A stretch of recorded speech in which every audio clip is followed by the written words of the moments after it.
Soul Garden. Hello, my fellow Soul Gardeners. Welcome to episode 2 of Just Ask Chris, the only show on Soul Garden where you can ask me questions and you will get an answer. And we're going to jump right in here. On page 1 of the comments here under this video, we got 2 questions in, so I'm going to dive into them. The first one comes from Tobias, and Tobias is asking, basically, read the whole question so you get the whole answer, but he's asking about, I assume it's a guy, Tobias, asking about 0-degree planets. I always say 0 means 0. What does that mean when a planet is 0 degrees? Good question, Tobias. And particularly, he wants to know, what does 0 degrees Jupiter on the ascendant mean? So, that said, let's start with 0. A 0 degree is a pause. That's the best way to look at it. Every degree has a certain vibration behind it, but 0 is no vibration. It's pause. So that pause is the energy of the planet. If Jupiter was at 0 degrees when you were born, your Jupiter was paused. That's what I mean by offline. All right? Now, most of the time, a person only has one planet that's 0 degree in their chart. And if there's only one, then the way I look at that is that planet was offline when you were born, which means that your soul has, for some reason, turned its back on that vibration. And I think that's the case for you, Tobias. We'll get more to that in a second. So the souls turn their back on the vibration. Usually in the rest of the chart, you can see why that might be. So for instance, if Venus is in the 12th house, we know the person has issues with loving themselves, right? And let's say Jupiter is 0 degrees in the 7th. Oh, they have issues with loving themselves, and they turned off their fortune in the house of marriage. Well, I wonder why. Probably because they have issues loving themselves. If they can't love themselves, someone else can't love them. No wonder Jupiter is offline in the 7th. You can usually find another astrological reason why the planet is offline and get to the bottom of when it will go online. Now, when will a planet go online? Well, it usually depends, in my experience, and you never really know. You have to kind of work with the client to see, is it there yet? Did you do it yet? Or whatever. But it usually goes online after the client is over 30, so it's usually after a Saturn return, almost always. And from that point on, it's usually when the first major planet hits the 0 degree planet. So if Jupiter hits 0 degree after 30, or Saturn hits that planet, or if Pluto hits that planet, usually those outer planets, or Uranus hits that planet, that's a guaranteed awakening of that degree, because you're going to be interacting with that. It's not going to be sleeping giant anymore. One other interesting aspect is when there's more than one planet at 0 degrees. I get a lot of clients that have like Mercury, Jupiter, and the Sun, especially when the planet is the Sun. When you have more than one planet at 0 degree, or the Sun is at 0 degree, this might be a different definition of the 0 degree. This is a person who lives in the 0 degree. This is a bridging spirit. So when you have more than one planet at 0 degree, usually the client is a bridging energy. They're bridging 29 degree last sign to 1 degree the next sign. And they're usually living in that state of 0 degree, which is kind of the no man's land. And there are souls, you've met them in the person. Like if you meet a person who's kind of out of it, they're always like somewhere else when you're talking to them. A lot of times they're a 0 degree sun, or their sun's in the 12th house, which feels and looks like 0 degree but isn't. But it's the same type of vibration. So anyone with multiple 0 degree planets are actually living in that transitional energy, living in the promise of transformation all the time, and those 0 degrees are never online. And they're never meant to be. They're meant to go on and go off and go on and go off. They're paradoxical types of souls. So, getting to Tobias's Jupiter 0 degree ascendant question, Jupiter offline means for some reason you have stepped away from your fortune. And that means you've stepped away from your expansion as well.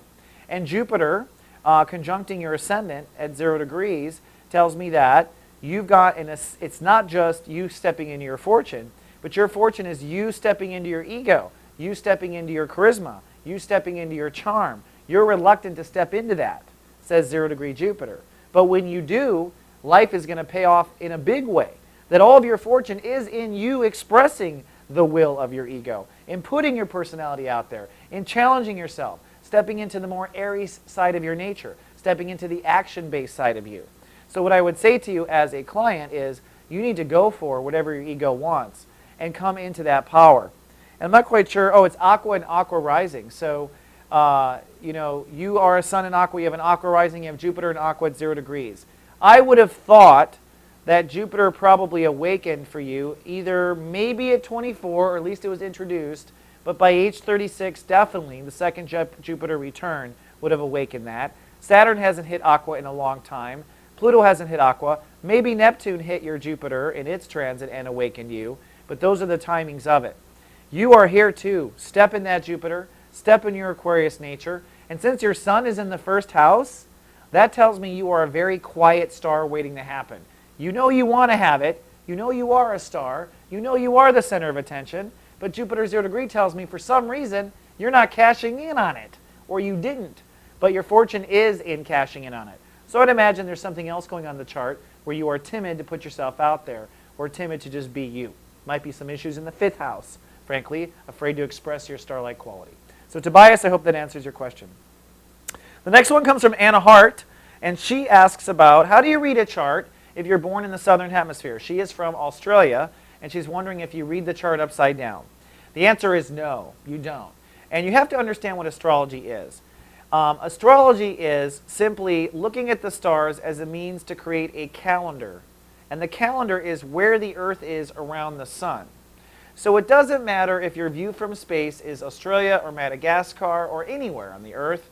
Really what astrology tells us is, okay, April 1st or whatever, sun 0 degree Aries, that's the beginning of spring. But that's when the sun is right here. Now that is probably the beginning of winter for Australians. It doesn't matter though. The Earth is in the same spot it is when the sun is at April 1st or in March 21st when the sun goes in Aries. The Earth is in the same spot. Doesn't matter if you live in Australia, Madagascar, Europe, the Earth is in the same spot. The energies still apply. You still are in Aries, okay? So you don't want to go and flip around the horoscopes upside down because horoscopes were calibrated from the northern hemisphere, and so we've done all the math and made the calendar out of northern hemisphere perspective. So I would keep using that language if I were me to read and interpret what's going on. You do not want to look up Taurus rising. The reason why you identify with Taurus rising might be other reasons in your chart, but it's not because you're supposed to flip over the horoscopes like that. So run your chart accordingly. Now this opens up a whole can of worms about sidereal astrology, tropical astrology, and also Vedic astrology. All these astrologies basically mapped out the same energies that Western astrology has mapped out, but they have used different points and different stars and different methodologies of how to make the calendar, the astrological horoscope or calendar. They're all accurate. They all look at they're basically all based on figuring out where the Earth is around the sun at that time. And we know when the Earth is here, Aries are born. And we know when the Earth is here, you know, people who are caring and nurturing and very emotional, Cancers are born. We just know wherever the Earth is, certain types of personalities are born. Doesn't matter what stars you're looking at. I hope that makes sense. And you've lastly talked about a Mars return chart. Mars return, that's very esoteric. I don't know why you're running on that path, but that would represent where you are this year when it comes to action. And where you are this year when it comes to action, Mars return, your Mars returning to the place, I'm assuming when Mars returned to the place of your birth time, where Mars returns to its place, this tells you where your action will be this year. And if you've got Scorpio rising on your Mars return chart, that means when it comes to action, you're going to be cunning, you're going to be decisive, you might be brutal. You're going to be like a Scorpio when it comes to the way you do your Mars return this year. So I don't even look at stuff like Mars return. I got so much to look at in the other planets, so I can't speak too much on it. I don't even have to run a Mars return for myself, but I've heard about it. But I would take that with a grain of salt. Whatever rising is on a return chart has to do with the return of that planet. It does not have to do with your overall life. All right, I hope that helps Anna Hart. I hope that helps Tobias. And folks, you can see this is proof in the pudding. Post your questions beneath this video window, and I'll do my best to answer them in the order in which they're received. Until next time, live, love, be.